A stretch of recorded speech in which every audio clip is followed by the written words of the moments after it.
Ready? Good morning.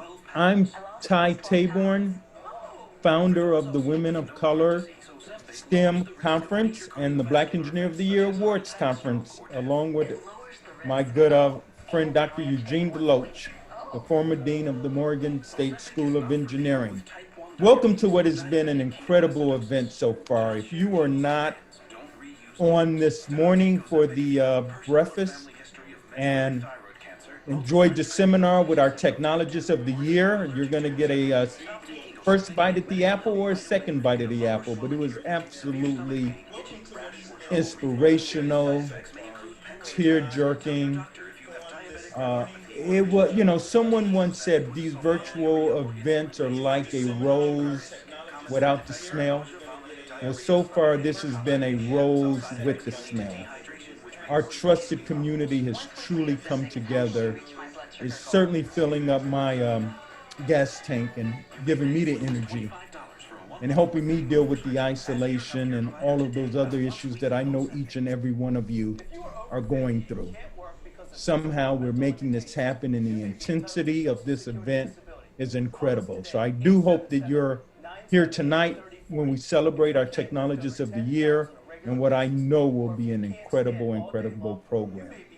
Right now, I would like to turn this over to someone I consider for many years, many decades actually, a couple of decades, a close personal friend who, when I called and asked that he lead this whole effort of global health security leadership without a blink, he said, "I'm on my way to Hawaii, I'm moving, but I will be there for you because this is an important event," and he's really led this.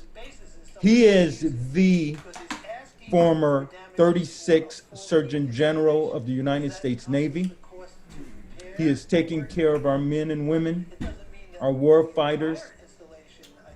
Later, he was the director of the VA system in Maryland, continuing to fulfill that great American pledge we made with the men and women who protect us 24 hours a day, 365 days a year, ensuring that we fulfill our promise to them. He is now serving as the director in this little place called Hawaii in the Pacific Islands, the VA system. My friend, our friend, Vice Admiral, Surgeon General Adam Robinson. Admiral, over to you. Thank you very much, Dr. Taborn. It's a pleasure to be here. I am truly honored to have been asked to do it, and I can tell you that over the last couple of days, this has been a very inspiring seminar, and I've learned a lot. I want to thank all the Women of Color Conference attendees. I want to thank you for joining us and for being here, because it's an important time. It's a historic time. COVID-19 is a centennial challenge. This is the 100-year tsunami. 214,000 Americans are dead. 7 million Americans, actually 7.4 million Americans are infected. Millions of people worldwide are infected. Innovation is at the forefront of moving beyond COVID. Organizations have tremendous responsibilities, but they have even more questions about how COVID, how a vaccine, and how health policies will affect us both today and certainly in the future. Today's participants, our great panel, include Dr. Sylvia Trent Adams, the former Principal Deputy Assistant Secretary for Health. She is retired, and she is presently the Senior Vice President and Chief Strategy Officer at the University of North Texas Health Sciences Center. In addition, I have Lieutenant General Nadja West, the 44th Army Surgeon General, and also a good friend. and Dr. Eric Moore, Director of the Biological Center, U.S. Army Research Development, Department of Defense. So, first question is to Dr. Trent Adams. You are a senior advisor on health and one of the nation's top healthcare executives. What are your thoughts regarding our present COVID-19 pandemic? Thank you so much for that question, Admiral Robinson. I think right now, as you indicated, we are in a state of crisis. Without a comprehensive national plan for response, we are in jeopardy of losing even more lives. I think we've launched as well of an attack at the local and state level. We need to be more coordinated and adhere to the scientific and evidence-based practices that have been presented. Our nation is suffering from many deaths and even more infections, as you have indicated. We need to understand that we will not move forward in being able to mitigate the risk of future infections if we do not begin now, looking forward, using every precaution we possibly can to stem the tide of future infections, such as wearing masks, social distancing, washing our hands, and making sure that every level of policy is implemented at every single level of government and within the communities.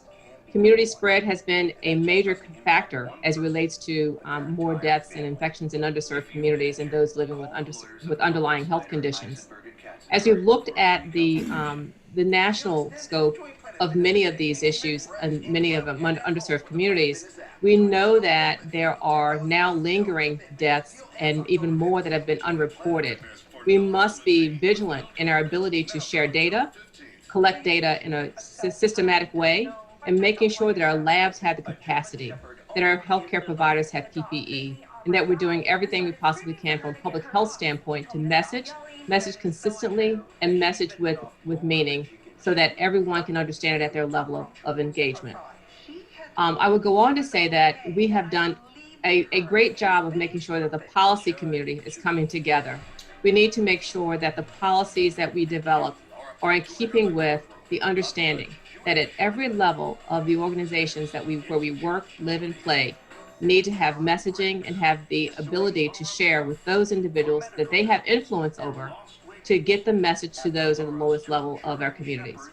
Many communities have not received messaging in a language or in a way that they can understand it. And we have to own that responsibility. We have the greatest minds working on the policies at the federal level. We have policy innovation that's happening to make sure that those individuals who have underlying conditions understand the disease burden in their communities.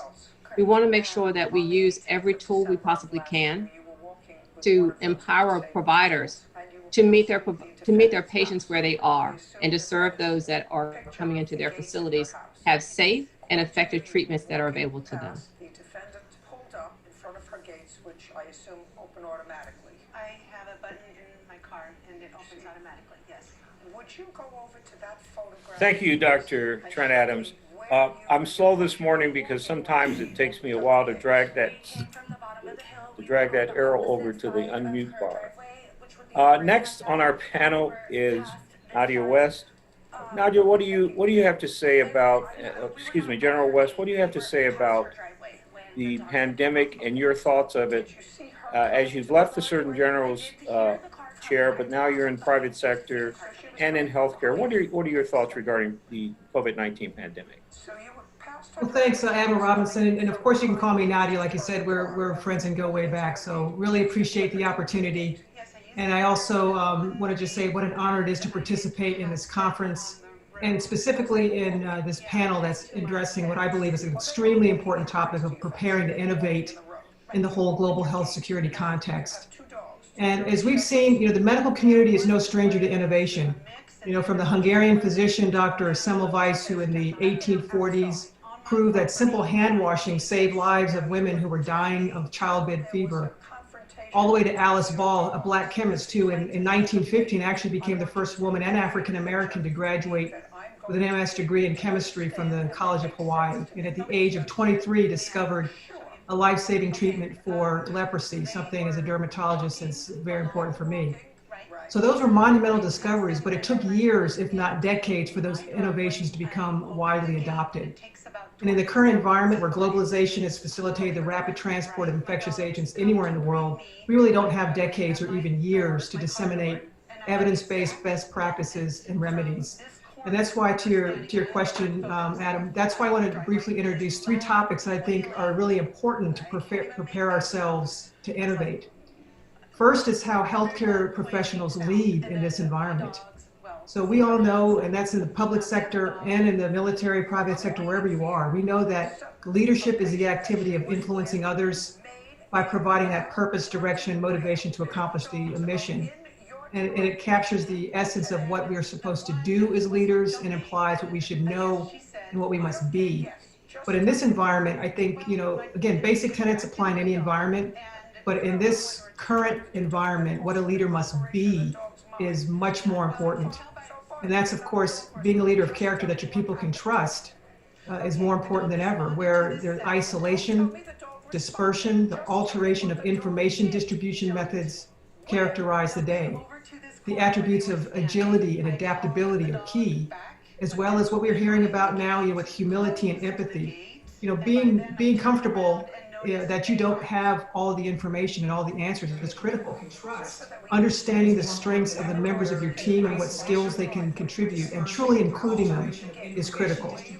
So we talk about diversity and inclusion almost as being a luxury, but in these times, it's absolutely vital. So we aren't dismissive of the very person or team that might have the solution we're looking for. And I see that in industry. Of course, we saw that in the military. It's really important to do that. And companies who do that are actually a lot more successful. So the second topic is how quickly we embrace that healthcare has moved into a culture of accelerated innovation. That historical vignette I mentioned about hand washing, though proven to save lives, many clinicians refused to adopt it because they could not believe a germ was the problem rather than some evil humor that was in the air. And by the way, who was this Dr. Semmelweis anyway to tell them what to do, even when they saw for themselves that it made a difference? So thousands around the world continued to die for decades until hand washing became routinely adopted. And we have that same problem today on a different scale. Evidence-based therapeutics and practices sometimes take years to widely implement. We have to move faster. And the third point is the importance of fostering sustained, multidisciplinary, multi-agency approach to innovation in the healthcare space. We're really good at coming together in crisis, such as during the response to Ebola in 2014, where the interagency, academic institutions, private partners all work together on a solution. But the time-limited task force method that we use and they had to approach problems that rapidly assemble a group to address the need and then disassemble when it's over needs to morph into sustained partnerships. And this will truly require embracing a culture of inclusiveness that transcends anything we're used to today. I mean, just look at how difficult it is to assemble a diverse group of people that are truly included. Now start layering other things that divide us within the world, what country you're from, within the country, what state, within the society, public versus private, within government, which department, which agency, the list goes on. And so we definitely need those separate entities to hone specific areas of expertise. But I think what we're seeing here is that we need to have more exposure and collaboration to better understand the capabilities that each possess so that we become colleagues rather than, oh, those people over at state or those military guys and gals or those academics, bless their hearts. We must cultivate this culture of inclusiveness and leave egos at the door. So in conclusion, what's really needed to prepare us to successfully innovate in this global health security space in each of the three areas I mentioned, leading, embracing the culture of accelerated innovation, and accepting the new normal of sustained partners, I think can be summed up in a quote that's been attributed to Harry S. Truman. It's amazing what you can accomplish if you don't care who gets the credit. So in these times, we really need to just get after it and not worry about the difference in things that divide us, because we need to come together to innovate on things that will save us. And thanks so much for your attention for this. General West, thank you very much. That was excellent and right on point. Dr. Eric Moore, you are an expert in chemical and biological defense and a long-term veteran of the DoD and Department of the Army. What message do you have, and what are your thoughts in the COVID-19 era? Thank you, Admiral Robinson. It's a pleasure to be here. I just have to harp on that. I always love coming to Detroit this time of year to Women of Color in STEM, and I would agree with all the messages you've heard thus far. One of the things I'd like to highlight is that the Army and the Department of Defense is in a very unique situation because, we're looking at these threats oftentimes in different ways, but we see that there is a segue between emerging infectious diseases and some of the threats that we work on, as well as some of the capabilities that we're producing. And so, as some of you are probably aware, I know General West and others are, the Army has stood up Army Futures Command, which is a new 4-star command to achieve overmatch and develop new technologies to help us achieve overmatch and capabilities on our battlefield. But we find that there's a lot, especially in the Chem Bio Defense program overall, there's a lot of collaboration and integration with the interagency and with the homeland. So another one of our missions is to protect the homeland. And so we work with the first responder community. We work with not only our soldiers and joint warfighter community. And I'd like to show a slide though, and I think we're well poised. We're always looking at biological threats, as well as chemical threats as well. But we're finding that there's an opportunity, so I'd like to share my screen just quickly. Hopefully I can clean this up real quick. There it is. And so, I don't know if you guys can see it there. Is it coming up? If not, I won't share it. Thus far, Dr. Moore, we're only seeing you. Okay, all right. Well, I guess I'm not being successful at it. So, it's okay. I tried it out. Let me try it one more time. What about now? You seeing it now? Okay, so this is a slide that I put together. It talks about some of the approaches that we take to look at emerging threats and biological threats as well as chem threats. And so you see that initially there's a risk assessment. So one of the ways that we have to keep pace is by constantly interrogating to look at threats. We say we can't necessarily prepare for surprise, anticipate surprise, but we can prepare for surprise. So we're constantly looking at quantitative infectious dose. We're looking at how we would detect any sort of pathogen. We look at how we can have medical countermeasures. And so a lot of these require the interagency, a lot of collaboration. In some cases, we have basic research proposals.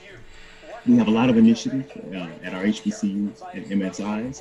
We have a lot of initiatives with industry, but it really takes a team approach to how we actually mitigate a lot of these threats. And so I think what I'd like to leave us with is that we're constantly looking at and poised to examine new threats. But in order to do that successfully, it is a team sport and it's a contact sport.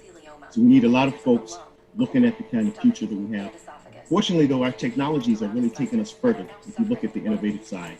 So we're looking at things like synthetic biology. We're looking at areas like additive manufacturing. We're looking at areas machine learning and AI systems. These are being game changers as we respond. They know what they're doing and they can help folks. Still trying to get back to right. But at any rate, thank you, sir, and I'll get the screen squared away in a minute. Thank you, Dr. Moore. But Dr. Moore, since you put us in your screen, now you take us out of there. Yeah, I'm trying to. Okay, I'm just putting pressure on you. That's all I'm doing. While you're doing that, I'm going to ask Dr. Trent Adams the first question, the first set of questions. Dr. Trent Adams, there are many academic definitions of global health security, and you can certainly use them, but I'd like to have your definition and your thoughts about what is global health security and why is it important? Thank you for that question. Fundamentally, global health security is making sure we have a strong and resilient public health system that is able to, first of all, prevent, detect, and respond to any infectious disease and disease outbreaks.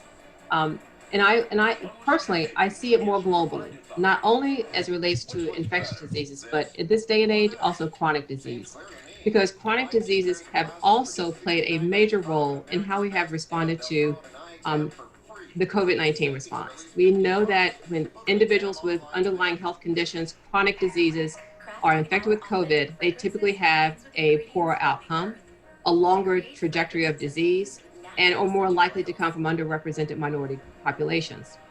But more broadly, how I see our response to global health threats and global health in general is that the mindset of looking at public health and prevention in this country has not kept up with the technology and innovation and science as relates to tertiary care systems. We have to have a system from a global health perspective that is going to recognize not only the potential for antimicrobial resistance and zoonotic diseases, but we also have to look at the impact that chronic diseases have, as well as infectious diseases can have on every system of global health in our world. And I mean that and I mean that in a way that is all health is global health. If you have an underserved community that is suffering from an increased rate of hypertension and cardiovascular disease, they are also at risk for other types of infectious diseases. And we have to have a comprehensive approach, a multi-sectoral, all of government approach to be able to address these concerns. Thank you, Dr. Trent Adams. In keeping in the same vein, how do we build the capacity for leadership to prevent and or to respond to global health threats? So building the capacity for leaders and leadership to prevent and respond to global health threats. I think part of it is going back to the basics of training, making sure that everyone understands what a global health threat is and how it relates to the day-to-day operations of any community, any nation, and us as a global society. And giving leaders the tools to be able to have access to the data and information that they need to make decisions in real time, and connecting them with the resources and the technology and innovation to be able to make the best decision in the absence of full and total complete data sets. Innovation to better understand disease burden and underserved populations using genomics and precision medicine really do present a unique opportunity for the future, especially when it comes to identifying outbreaks. And I'll give you an example. In HIV, we knew that there were increasing rates of HIV in sub-Saharan Africa, but we did not have good data systems because the infrastructure in a lot of those countries were so fragile and borders that were so porous. We could not control it in HIV, and we were not able to do that with Ebola. And by building capacity for the ministries of health, building surveillance systems, and having a transparent communication trail with WHO and UN, we were able to come together as a global community to provide resources to not only address HIV, but we also did use that same model with Ebola. As we moved into the COVID-19 response, we have developed a mechanism to train leaders to use data better, to have better response capability, and to understand the relationships between partners within the ministries of health, within the WHO, to develop multi-sectoral responses.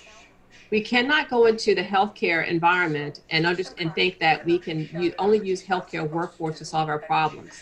We must make sure that we have every sector of government, to include transportation and education and the finance community, as well as private and public industry, working together to develop solutions and solve problems. Supply chain, for instance, is not something we deal with every day on the front line of delivering healthcare, but it definitely is in the background of having supply of resources and having supply of medicines and lab capacity for those that we serve.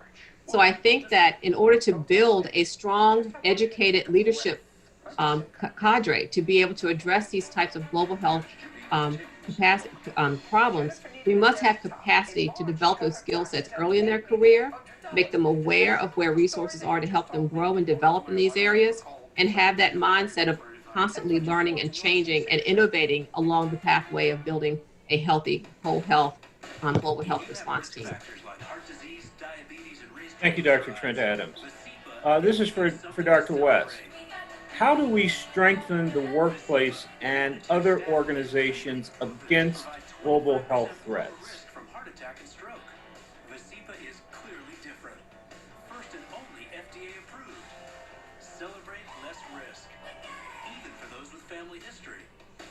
You need to unmute, Nadja. VASIPA if you are or become allergic to icosapent ethyl or any inactive. Boy, I was on a roll there. I was going to say, can you hear me now? Good. All right. So, you know, I was saying I would echo almost everything that my awesome colleague and friend Sylvia just mentioned about, you know, being informed and well educated about the process. But in organizations, I think there's multiple things. First, you know, having an authoritative source of information and keeping your team informed. And so, as Dr. Trent Adams mentioned, you know, having that education, that training, so people understand exactly what it is. So you're defining the problem, so people know what they need to look for, and they're hearing it from one authoritative public health source, not all the rumor mill and what they're getting online. Here's what it is, and here's why you should be, why it's important to you. So it comes from leadership. So leadership at the top down, modeling that behavior. You know, if the leader is, you know, practicing hand washing and all those techniques and doing all those public health things that we know we need to do, they're modeling it for their team. So first of all, their team sees that the leadership takes it seriously, getting the information that they have, and then making sure everyone feels included in the organization. If you do not feel that you're really an important part of this organization, and it's going to be like, okay, whatever, who cares? But you have to feel like you're part of an organization to be inclusive and to be well informed. I'll give you a quick example. I think that you'll like, Adam. You know, my sister is a retired Master Chief Petty Officer. We used to talk about, you know, why do they run only 1.5 miles and we run 2 miles? And she's like, well, not, where can you go on an aircraft carrier? She spent most of her time on a carrier. She said, when you're out there, that's where you are. And so, you know, on the battlefield in the Army, we spread all over. So we may not know what's going on, but when you're out there, you see the edge of your universe.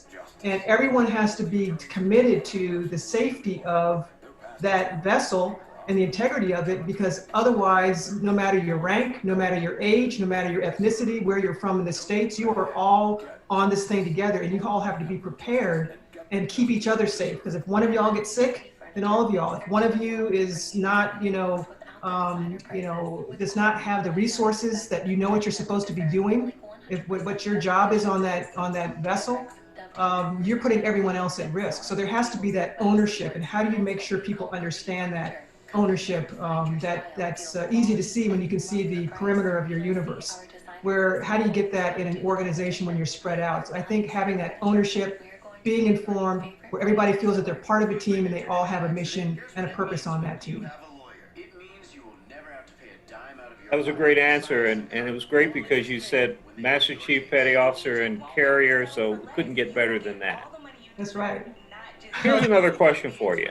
How do we strengthen accountability across multiple countries? So this is where we have, and this is the pandemic, and it's a worldwide pandemic. It has hit us very hard, but it's hit the world hard. How do we strengthen the accountability across the multiple countries? You know, Adam, that's a really hard question, because the first thing is who's in charge. You know, can you hear me? Make sure I still hear. Who's in charge? You know, the question is, you know, someone can say, well, you're not the boss of me, right? When you're going to tell someone else how to do something in a nation. And going back to the analogy of, you know, the vessel, you know, where do we see, we can't see the edge of the universe, that we're all interdependent. And, you know, you have to have accountability. You have to have people that, first of all, know what the expectations are. So making sure we understand the expectation and make sure that we have the resources. Sylvia mentioned the thing about having the capacity building. Sometimes we're asking people to do something that they'd love to do it if they were able to, you know, have the capacity or the capability to do it. Or they're not worried about something else. Again, it's all interdependent. We can talk about global health accountability, but if people aren't financially stable, if they have to worry about whether they're going to get, they can't make it home without running a gauntlet of getting, injured or killed, if they don't know where their next meal is coming from or what's happening with their family, it's really hard to get them to worry about something that may or may not occur in the future when they're dealing with things right now.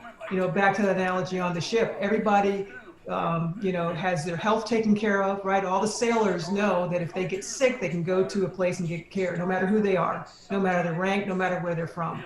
They know that if they're hungry, there's a galley where they can get a meal. So they're not going to worry about where their next meal's from. They all get fed. They all have a place to stay. They know where their berth is, when they're done with their duty day, where they can stay and lay their head. We have to make sure that everyone in the global community has that same level of security. Otherwise, it's going to be difficult to expect them to do things when their duty of the day is finding a source of potable water, right? We just turn on a spigot, we're asking them to do things. So I think to get accountability, expectations, so they know what's required, to have this coalition of the willing. And I know the global health security agenda, that's their job, is to bring the countries together to kind of set these expectations, but then making sure that there's the capacity and these other worries that people have are addressed so they can truly be worried about that, not just basic survival. Thank you. Thank you very much. That was excellent. Dr. Moore, you are an expert in health, in chemical and biologic defense.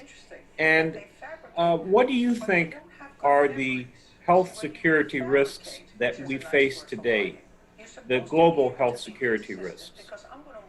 So, thank you for asking that question. It's very multifaceted now. Historically, we've looked at things very partitioned. We've looked at things from the perspective of, you have certain health challenges, and earlier things like chronic infectious diseases, autoimmune diseases, things like that. But specifically in chemical or biological, specifically here, we're seeing, emerging infectious diseases. The pathogen oftentimes doesn't know the difference between how it was delivered. So we tend to talk about things in terms of how they were delivered.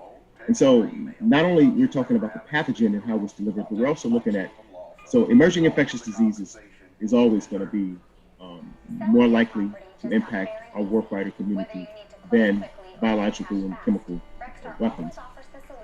But when they happen, we need to be prepared if an event were to happen to respond. But if you look beyond, emerging infectious diseases, flu, etc., I think in the biospace for us, the viral threat is probably the more significant threat.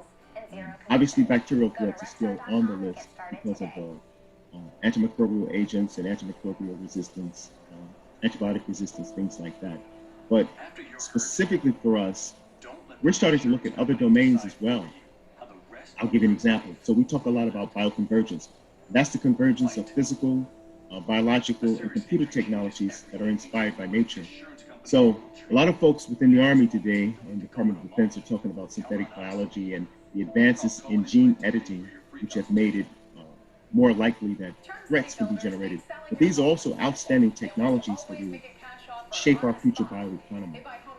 And right now we're in a race with certain peer and near-peer competitors within the space of synthetic biology and controlling the future bioeconomy, which is considered to be the next big economy driver.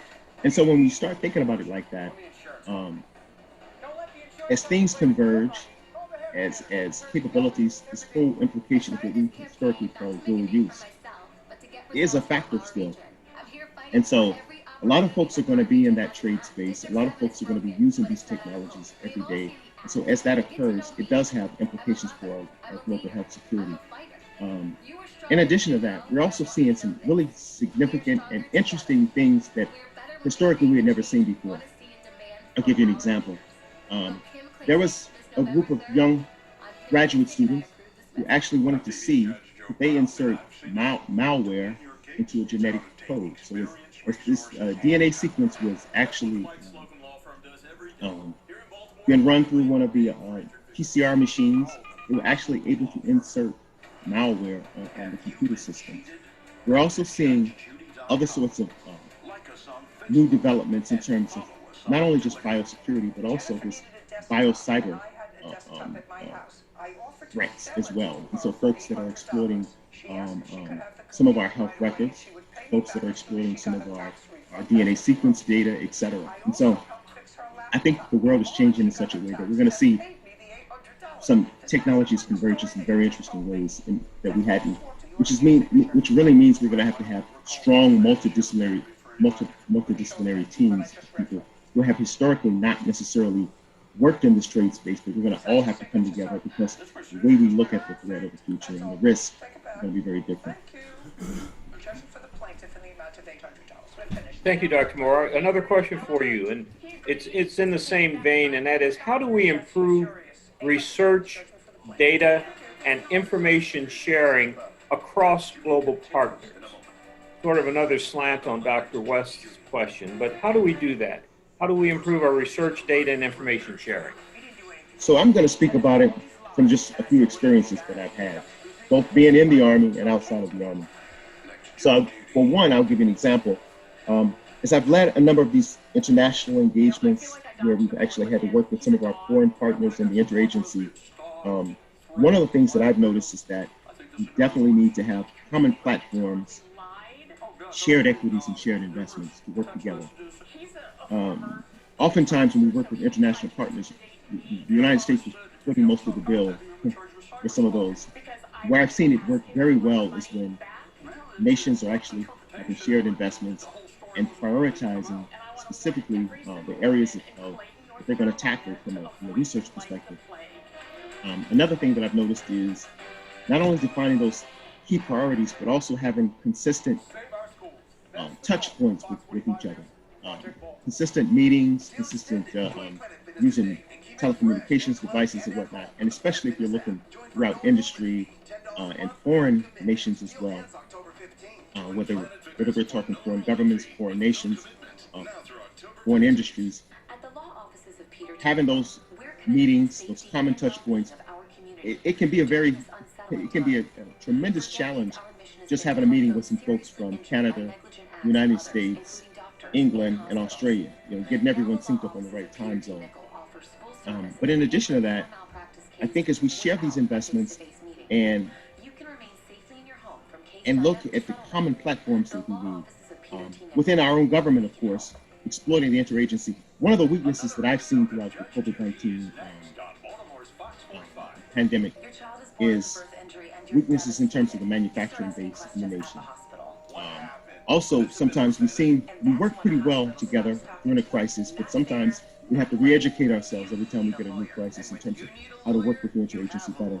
I've seen folks, of course, DHHS, Department of Homeland Security, BEMA, Office of Science and Technology Policy in the White House, all coming together and galvanizing the effort and coming together with common effort and common purpose. But these are some challenges that I've seen that we really have to hone in. But the bottom line is it really, really takes as many great ideas as we can get, the right people in the room, and just rolling up our sleeves and making it happen. Was there an argument when he was returned? Thank you, Dr. Moore. And Dr. West, in terms of having the right people in the room, and also in terms of infectious disease response, which leaders do you want at the table when it comes to innovations, and how do we invite those leaders? Great question. And I think, like I mentioned before, like having a multidisciplinary approach. I mean, having the leaders that are inclusive. First of all, they have to be willing to open the aperture and hear others. So I think leaders from the government agencies, of course, because we are good at the integration of services and capabilities, and we do that every day, even within the services. Army, Navy, Air Force can, with our capabilities, can, depending on the situation, really work together well because we are integrated and have similar platforms. So definitely someone that has that integrative experience, and in industry, because there's the pharmaceutical industry now with the researchers and the vaccines that are coming forward, having them at the table, because they have, especially the larger global ones, because they know how to, do the, have the global discussion with partners around the world.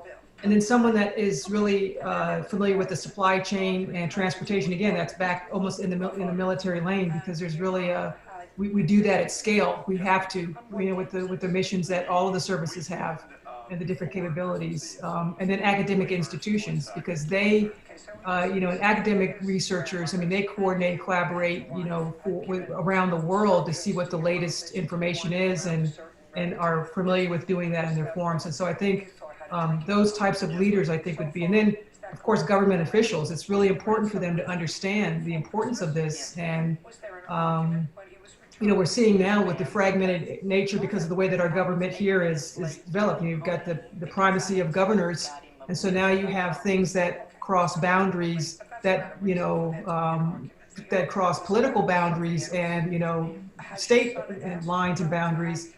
But there has to be an integration of all the different policies and procedures and the things that they have. So I think having leaders from all of those, again, a multidisciplinary, interdisciplinary approach, an international approach is going to be critical to come up with solutions. Thank you very much. Dr. Trent Adams, what do you think we can do to encourage more women of color to enter the medical and the health workforce? And why is that important, or is it important in a COVID-19 pandemic? Thank you. I think it's critically important, first of all, and I think it starts well before we even start thinking about a career path. We must invest in the elementary, middle, and high school education programs for our kids, especially children of color, all kids, but especially children of color. Many of our kids come from underprivileged and underserved communities, and they struggle financially with having resources to assist them with test prep, tutorial programs, or even after school enrichment and enhancement programs. So I think there's an area where we really, as healthcare professionals and in science and in the STEM and the entire STEM platform, we must understand the importance of getting to kids early to prepare them for the rigor of science, technology, engineering, and math curricula at the academic levels and the university and the graduate school levels. It is critical. It is absolutely critical we get them prepared for healthcare careers and science careers. And I say that because I see it right now in the academic institutions where I'm affiliated. And then from my service in the public health service, when I was the Deputy Surgeon General, went to many high schools and many universities. And I looked at the audience, and there were so few African American, Latino, and Asian kids who were there on that track to be in service careers, health service careers. And it's never a point in time when we can take our foot off the accelerator. We must make sure we're doing everything we possibly can to prepare them, to mentor them, coach them, and create pathways for them. But more importantly, have the financial support for them to be able to go on to these academic institutions to become a part of their community. One fact that I am very much always going back to is that individuals who come from underserved communities who have the opportunities to go into the health careers are more likely to go back to those communities to serve those people that look like them, that act like them, and they understand the culture much better than someone coming from the outside to serve that community. Another issue that we're dealing with is that the cross sector of technology and healthcare. There are often many places where we want to have more innovation in healthcare, but so few of our kids are in STEM programs who can make that transition from engineering and math into the healthcare careers. If we create pathways where we're allowing them to grow up in a world where they have access to healthcare as kids, they see that as an opportunity of a career pathway for them, instead of looking for providers who are not there to serve them from their background. First of all, when she got there, my wife had to literally rush and get Brantley out of her. Thank you, Dr. Trent Adams. I'm going to come back to you in a minute, but I'm going to go to Dr. Moore and ask him, how do we tie in bioinformatics, quantum computing and virology, biorobotics, genomics, those types of academic disciplines into our pandemic response? So, right now, we've actually started doing a lot of that work within the Combat Capabilities Development Command with the Army Research Laboratory. We've stood up a data and analysis center that also does a degree of this work. So in some cases, we've actually had some folks to do some bioinformatics work, and they've actually isolated, certain receptor sites and whatnot, and have been involved in some of the viral vaccine development. And so I think as we look throughout, a lot of that is becoming more mature and more developed.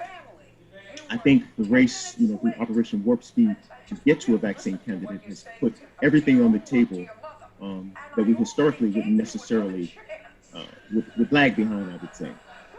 The other piece, and so if you look at the future of biology, I think the bioinformatics, the digital aspects of it is going to be a tremendous driver. And I think what we're finding right now is that this is an opportunity for us as we're looking for novel ways.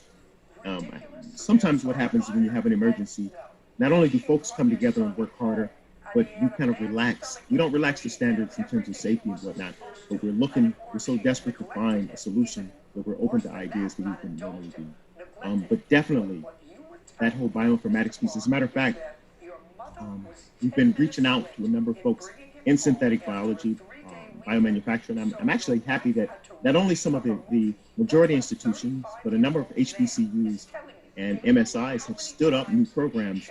We recently had one of our senior scientists go out and brief the Maryland Council of Higher Education. And a number of schools like Morgan State have reached out actually to stand up some new programs in synthetic biology and bioinformatics. Meharry Medical College has done the same sort of thing. So we actually have an educational partnership agreement we created with them. So I think as these become more established technologies and more established approaches, I think we're at a pioneering stage where a number of universities and even undergraduate and high school students are starting to play around with some of these tools. Thank you, Dr. Moore. Dr. Trent Adams, you're in education now as a senior vice president, and the public often doesn't know the difference between a pathogen and a germ. Let's face it, there may not be much of a difference. But this question goes just directly to education, understanding, communication, and getting people to realize what we are talking about. How do you, as an educator, how would you approach the public's sometimes lack of knowledge and then our inability to communicate with them so that they can understand what the issue is and what the concern is? I think this is a long-standing problem in healthcare and in science. And the best way I can pull upon my experience working with many communities across the world, and how do you communicate to them technical information at a level that they can understand it, is that you build partnerships, understand where they're coming from, understand their level of knowledge and their understanding. And sometimes you have to use non-traditional methods. And I'll tell you, when we were dealing with Ebola in West Africa, infographics worked really well with communicating a message to the community. And we put them in photos and in settings where they were going to access them, they could understand them, and they were able to use them to then communicate to others around them and their families and their communities. So the first thing is understand your audience. The second part is use tools that they will understand and they will use. And then the last one is the most important is building partnerships so they feel a part of the process. If you let the community drive the media campaign, the messaging campaign, or however you want to use the tools to share information from an educational standpoint, they will own it and they will make it their own and allow others to be able to do the same thing. Now, from the academic institutions, it's often hard to have our scientists, and mind you, I'm 10 days into my new job. So it's kind of hard to have scientists understand that it's important for them to get outside of the university. Just recently I had a conversation with one of the senior researchers, and the president wants to move into a direction of engaging the community in the health science centers, which I think is absolutely phenomenal. Serving the community, building public good, and giving the community some return on investment, because the community are the ones who volunteer for the research we're doing on the campus. But I was talking to a senior researcher, and I said, "So, what is your community?" And he stopped for a minute and he paused. He said, "Well, our community, the faculty, the students," and I said, "Wow, we are not on the same page when we say community." Now, mind you, I come from a public health background, building, community-based programs, both domestically and internationally. So I just listen. I want to listen and be cognizant of the fact that I'm new in town. So I need to hear how they think. And that wasn't unusual. As I started talking to more people, they saw their community as being the campus. And what I think we really need to do is have not only the scientists and the researchers and the clinicians understand that the work that we do is not just about where we deliver the care or conduct the research or conduct the experiments. We function in a community much broader and much wider than the building where we stand and the campus where we work. We have to be a part of the community that is surrounding us. And I will say, in most places where we have a lot of the great science and technology and innovation happening, they're not, you're stone's throw from a very underserved, underprivileged, and resource poor community. And they would greatly benefit from understanding what's going on that can help them build sustainable programs in their communities, use innovation to create opportunities for their children, but more importantly, raise the bar for an expectation around prevention and building health equality instead of increasing health disparities. Thank you, Dr. Trent Adams. That was really excellent, and I love the way you make sure that we can own the message and not let others own the message. We need to do that. Dr. West, what specific investments should companies, and I'll expand that, should universities, but should companies in particular make to actualize the STEM pipeline?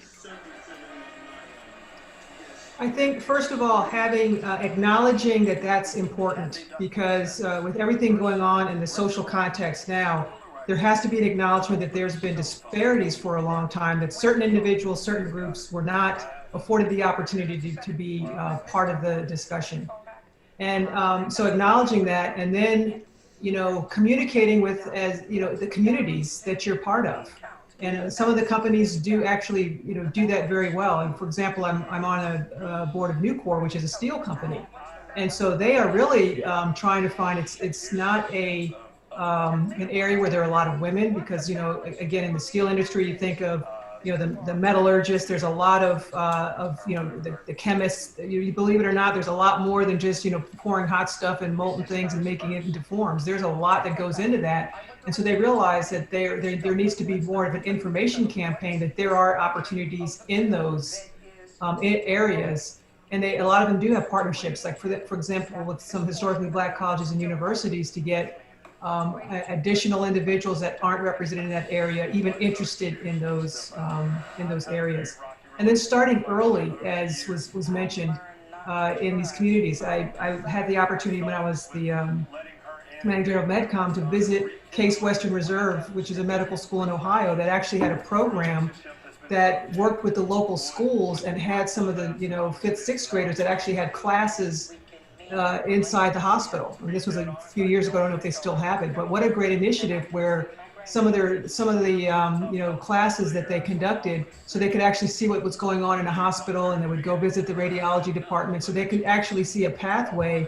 Hey, I might be able to, if I can't go to medical school, I might be able to at least be a radiology technician or a lab tech. So they actually know what's out there. So having these partnerships where you go into communities, and then even sponsoring medical students. There was one medical student that had been the first person in her family to even go to college, and they started her in, I think, 8th, 9th grade, of here are the courses you need to take. Here are some of the things that you need to think about. before you get to high school where it's too late, and then actually shepherded her through college. And then she had her white coat ceremony as a, as a medical student. So starting in that. So I think reaching out to the communities, as Sylvia mentioned, of knowing who your communities are, acknowledging that's an issue, and then taking bold action. You can't just talk about it, you have to take bold action. And I've seen a lot of companies that are actually doing that, investing in programs, internships, reaching out and saying, hey, we are going to have these, and it's not goals or quotas. We're going to have, we are going to do this and make sure that we've got these inclusive voices and individuals representing our area that can, bring, a fresh look at things to their organizations and institutions. Thank you very much, Dr. West. Dr. Trent Adams, at the Thursday seminar, General Perna said that he would not allow a vaccine to come to the public that wasn't completely approved. Can you explain what he was talking about with Operation Warp Speed? And this is to the entire panel. I'm asking you first, Dr. Trent Adams, but to the entire panel. What is our responsibility as healthcare professionals, as leaders, when we hear information that is not either credible or credibly sourced, so that we can know that it is in fact correct and that we can go with it and become a good communicator for the community, a good source of communication for the community? So I'll start with you, Dr. Trent Adams. Again, Operation Warp Speed, how do we make sure that the public will accept it and then receive the vaccination? That's a very complex question, but I'll tell you what I think. From a science perspective, we have to be informed. We have to know, first of all, what the approval process is ourselves, to be able to explain it to people who may need more knowledge. That the Food and Drug Administration has a responsibility, that they're funded as a federal agency to not only ensure that a vaccine is available, but it has efficacy and it is safe. That those are not standards that can be compromised in any way, shape, or form. And to be able to have that conversation by being open to answer questions from people who may not have the same level of education, who may not understand that the Food and Drug Administration or NIH or CDC or even industry all have a role in this, and that there are stopgap measures to make sure that we are able to produce a vaccine that's safe and effective. The second thing is, once we do have a vaccine, we need to make sure that we are of the mindset that what we're saying to people is something that we can stand behind. If someone asked me if I would receive a vaccine that was produced for COVID-19, I want to give them an honest response, because I have to do my own homework first, and then to be able to tell them, yes, I would, or if I say no, then explain why. And to be able to relay that to the communities where we are a part of. I mean, many of us, we have family members, we are parts of organizations and churches and faith-based communities, as well as professional organizations and professional communities. I think messaging is probably one of the most important things that we can do to make sure that when and if a vaccine is available, that we know what that vaccine is going to do, how many vaccines are required, immunizations are required as a part of that series, what are some of the things that they need to be aware of, and what's been done to make sure this vaccine is safe. As leaders in public health and in healthcare, I think we do have an obligation to make sure people understand that information that they receive from a trusted broker needs to be just that, someone they trust. And as Nadja said earlier, we need to have one single message, and that message needs to be built in evidence and in science and be completely transparent. And I think that's what the general public wants right now. They want one leader to stand up and say, here is what I know, here is what I believe in, and here is what you need to know, and here's what I don't know. And simply be that transparent about it, and then be able to answer any questions that come up from the community. And does anyone else on the panel have any comment on that question? And the question again is just, who are the trusted leaders and communicators? How do we get information to people? How do we help them to believe it so that they can accept it? Because unless they accept it, it will do nothing. The best vaccine in the world, as was pointed out by Dr. Leviste, who's the dean at Tulane, he said yesterday, the best vaccine in the world means nothing if people don't receive it. How do we get them to understand and to believe that? I'll just amplify a couple of things that Sylvia said. I was just writing down some words, transparency, humility, of saying, I don't know everything. That was an important point. What we do know, but what we don't know. And then also acknowledgement of, why some people might be reticent. If you think of the Tuskegee, debacle, where you had human beings that were used as guinea pigs when they had something. So right then and there, you're going to have a population that's suspect. It happened with the Ebola virus when there was, thoughts of this was introduced by the West because they want, for nefarious reasons. So there has to be a trusted agent that's used in different areas that can talk to the folks. So you have to enlist the support of those trusted agents in their communities. Because it just takes one person. Real quick example of the earthquake relief in Haiti. Someone misread on the MREs the manufacture date versus the expiration date and all, and so they were looking at these dates, and they thought the manufacturing date was the expiration date, and so of course they manufactured, but it lasts a long time. So what took one person that said, don't take it, it's poison. So you can see people just throwing it on the ground because one misinformed person that they trusted in their community said, hey, this is bad, don't eat it. And so, and it took a while for the folks to say, look, this is really good. So really enlisting someone that's a trusted agent in those communities and make sure that they're informed and answer their questions, because they're going to be the ones that can help you do that. So, trust, transparency, and then credibility and acknowledgement in the past that we didn't do things right for everyone involved, but we've gotten past that, and here's why we're not going to do that again. And I think that would be the best way to get that. Thank you. And Dr. Moore, go ahead. I agree with all that I just heard. I would also like to add, back on this subject about it being based on science and based on, so in order to establish credibility in our world, it's always about the science and the studies of it. I'll give you an example. I have a world-class virologist who's first person called throughout the world when certain things happen. We were having a meeting, he was telling me something, and he said, I won't say which billionaire it was, but a billionaire had been on television talking about, COVID-19, et cetera, et cetera. And he was quoting this stuff, and I said, you're a world-class virologist. I said, where's the science behind it? I said, last time I checked, that billionaire is not a physician, clinician, a virologist. I mean, he's not even a microbiologist, anything. So why are you listening to him? And so, sometimes we even have to remind the professionals and ourselves that, there's a lot of information, misinformation, disinformation is floating around out there. And we really have to be the voices of reason that are well-grounded in the science, well-grounded in the community, and putting out the right message. And when we don't know, we have to tell folks we don't know. And when we find something, as we often do in science and medicine, we think something is true, and then later on we find out it's not. So we have to be the first people there coming out with the best evidence and the best science to tell us why we thought one thing, but we were wrong. Thanks. Thank you, Dr. Moore. I appreciate that very much. I think you make some really excellent points. Whole panel, question. Don't get nervous, everyone. It's a good question. How do we advise women of color who are becoming medical or health professionals?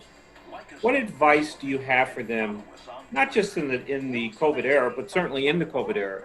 What advice would you give them about making sure that they have successful careers and that they are on the right trajectory to success in health and science as Black women or as women of color? I shouldn't say just Black women, but as women of color. So I'll just open that up, and whoever wants to take it can take it. And remember, if no one takes it, I'll call upon people. his sole responsibility. Go ahead, Nadja. Not just salary. And if they need to So be a couple things. First, I would tell them, do not take yourself out of the race before you start running, because some of the women that I talk to, the young girls, they don't have a self-belief that they could do it.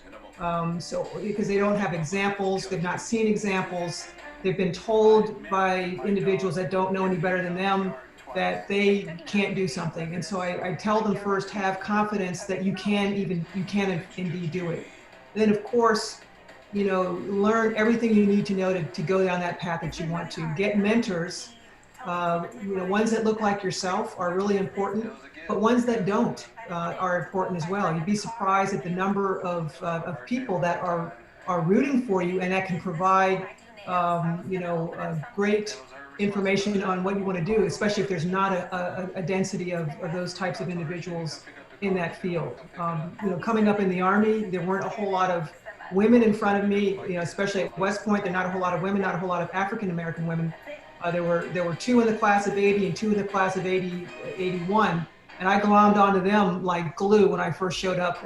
And so, getting those who are succeeding in what you're interested in doing and asking them, hey, what can I do? What pitfalls and things like that. So I would say, don't sell yourself short. Don't listen to the naysayers and the haters that say you can't do it. Find out what you need to do so you can prepare yourself, be prepared, educationally, course-wise, physically, mentally, whatever it takes, and get mentors of all types and all stripes that can help you get to where you want to go. Go ahead, Dr. Trent Adams. I would agree with everything that General West has said, and I would also encourage them that they don't have to do it all at one time. Pace themselves over time, and make sure that they set goals. Then move forward, but have faith in themselves. And also, mentorship is so critical in the healthcare and STEM fields. It is daunting if you try to think through everything that you go through preparing for a career and education and continual education in these fields. But encouragement is so important for them, and they need to have a support system that will be there for them regardless of where they are through the good and bad, the challenges, and as well as the successes. So I would say have a plan, pace yourself, have mentors and a support system that's going to be there for you. And secondly, take care of yourself. Self-care is so important. And for women, and we talked about this morning during the breakfast panel, self-care is so important for all of us, but especially for women, because we typically have to do it all. And my comment was, you can have it all, but you may not be able to have it all at the same time. So understand where your limitations are and work to your strengths, and seek every opportunity to get more education and more information about how to build your career, but also how to be healthy and safe throughout the course of your career.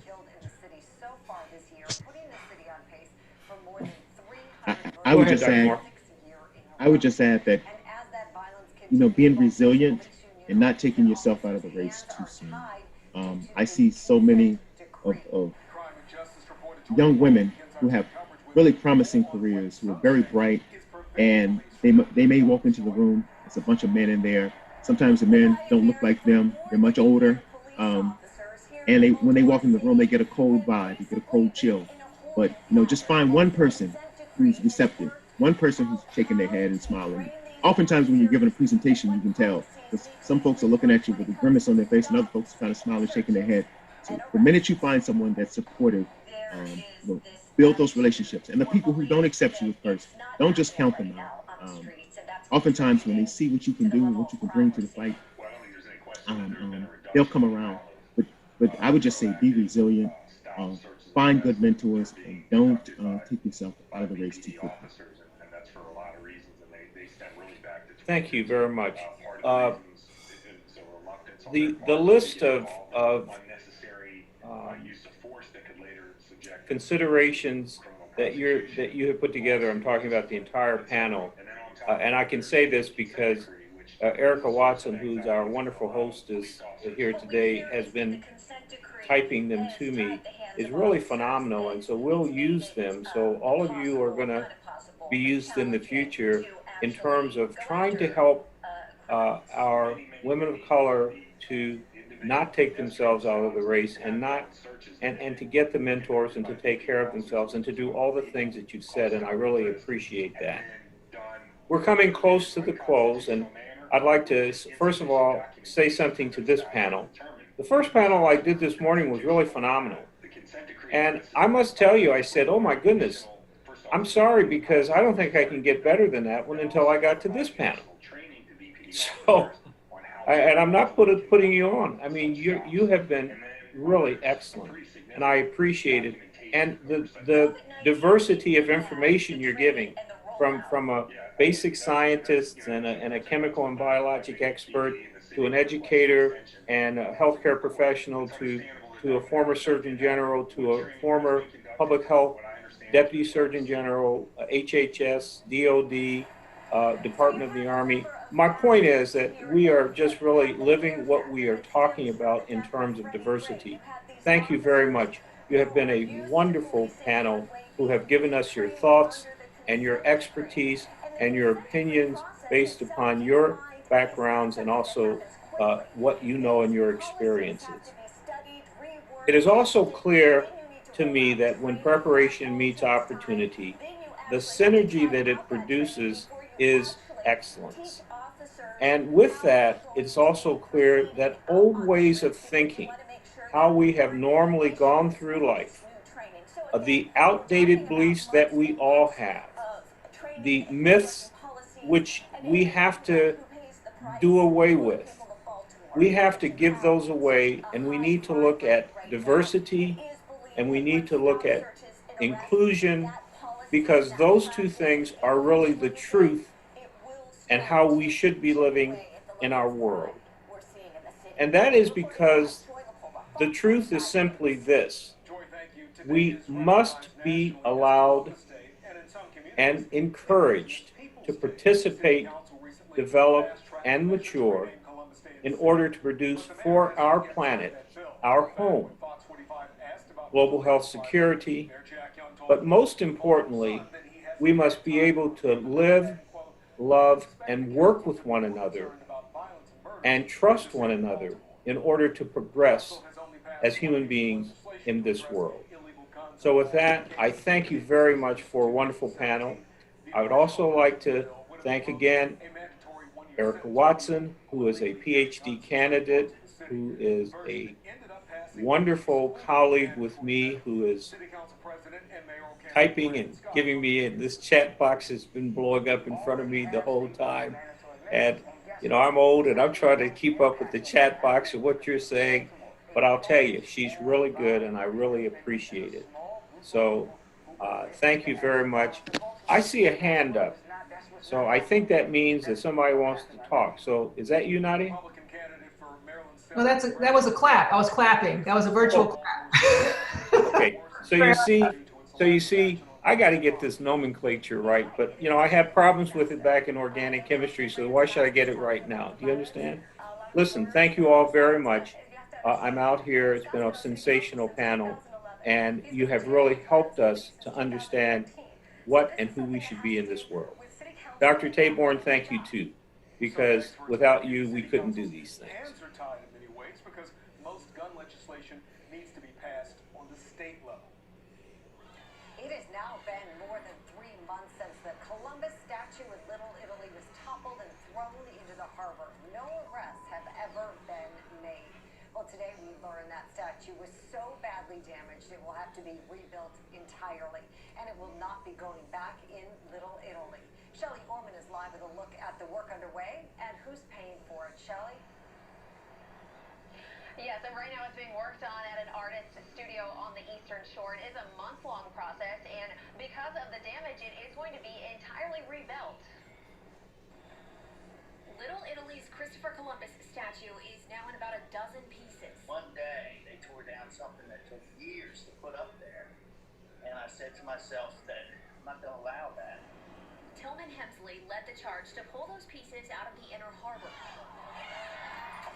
After the statue was torn down in July, his son, artist Will Hemsley, is now working to rebuild the statue, which was sculpted in Italy in the 1980s. Those pieces all preserve their current integrity. Everything we do does not affect the structure of those pieces in any way. They'll be creating an entirely new statue made of marble. It's going to look as close to exact as we can possibly make it. They've hired a team to scan each piece in 3D.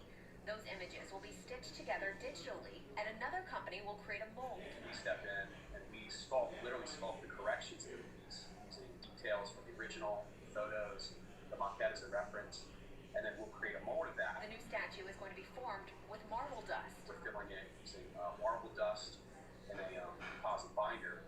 So by the time that hardens and it's cast, you basically have a life-size, full casting replica of the original sculpture in marble. As you can imagine, this is an expensive process. The restoration costs are going to be roughly $80,000 to $85,000. John Paiga, president of the Italian American Organizations United, says it's all paid for with donations, and they've raised half of that already. Now we're going to have two statues, and we're not sure where the new statue is going to go. It's going to be located in a safe location where someone tries to destroy it, they're going to get prosecuted. And the work on that new statue is going to be completed in about 2 to 3 months. Again, they've not decided where the new statue will go or what exactly is going to happen with the pieces of the old one. But as part of the agreement with the city, it's not going to be put back in that piazza in Little Italy. Reporting live, Shelley Gorman, Fox 45 News. Shelley, thanks. Well, you are taking a fiery first day of confirmation hearings for Judge Amy Coney Barrett. She's President Trump's pick to fill the seat of the late Ruth Bader Ginsburg. At times, the hearing seemed less about Judge Barrett and more about the controversial timing of her nomination during an election. Democrats called it a sham. Republicans say they're just doing their job. Sinclair chief political correspondent Scott Thuman has the arguments from both sides. I have been nominated to fill Justice Ginsburg's seat, but no one will ever take her place. I will be forever grateful for the path she marked and the life she led. For Judge Amy Coney Barrett, the pathway to the Supreme Court flanked by polarizing politics compared to when the late Justice Ginsburg earned her seat on the bench.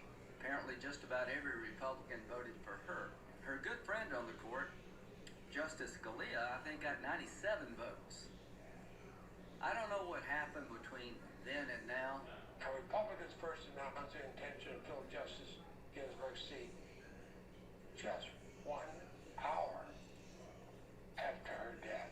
Democrats accused President Trump and Republicans of rushing the process, arguing it should wait for whoever wins the election to pursue. We've heard virtually not a single word about Judge Barrett. And I think part of the reason for that is that on any measure, Judge Barrett's credentials are impeccable. Though there are concerns over Barrett's opinions and why President Trump selected her. The president said that eliminating the Affordable Care Act would be, quote, a big win for the USA. Coronavirus, another concern. Senator Mike Lee, who tested positive just 10 days ago, showed up and spoke without a mask. Tom Tillis appeared in quarantine, and Vice Presidential candidate Kamala Harris opted to take part virtually but shared her critique from the hallway. They're trying to ram through a Supreme Court justice for a lifetime appointment while almost 7 million people already voted. As of now, Republicans plan to push forward with a committee vote in just 10 days. That means there could be a full Senate vote here on the Hill just over a week before the presidential election. In Washington, I'm Scott Duman. Well, state lawmakers poised to take up police reform during the upcoming legislative session. What the overwhelming majority of Marylanders are saying about the issue. A major event planned to help desperate small businesses in Baltimore. The major street to be shut down next weekend. An overnight fire, possible explosion in northwest Baltimore leaves 2 children hurt. We'll hear from family members coming up next.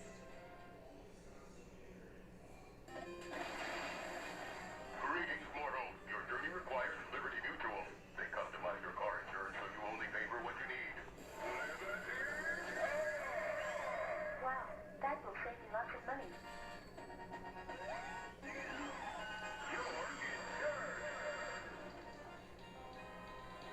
This game's boring. Let's get tacos. Only pay for what you need. Liberty, liberty, liberty, liberty. I am Robert Strickler. I've been involved in communications in the media for 45 years. I've been taking Prevagen on a regular basis for at least 8 years.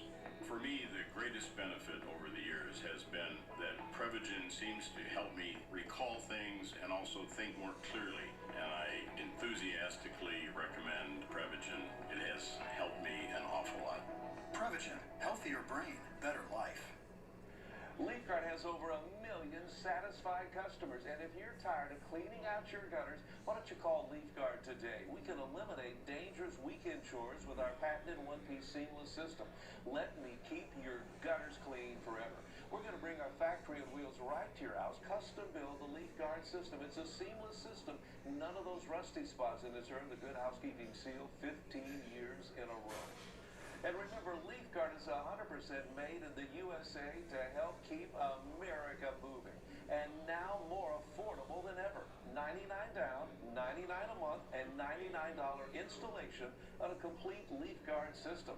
And if you call today, we have a nice gift for you. $25 Lowe's gift card with your free gutter inspection and in-home estimate. And if you call during this program, you get a bonus. A $200 Visa gift card with the purchase of LeafGuard. Be sure to ask about Refer A, tell a friend about LeafGuard. You get cash back. You can even get free gutters. Alex loves his podium. A podium is something you stand on. I sit at this, a 7-letter word for a reading desk. And NASCAR clues on Jeopardy. Plus, when you see this category On the Billboard charts. you know Hip Hop Alex will be rapping again. All this week at 7 on Fox 45. Oh, fuck.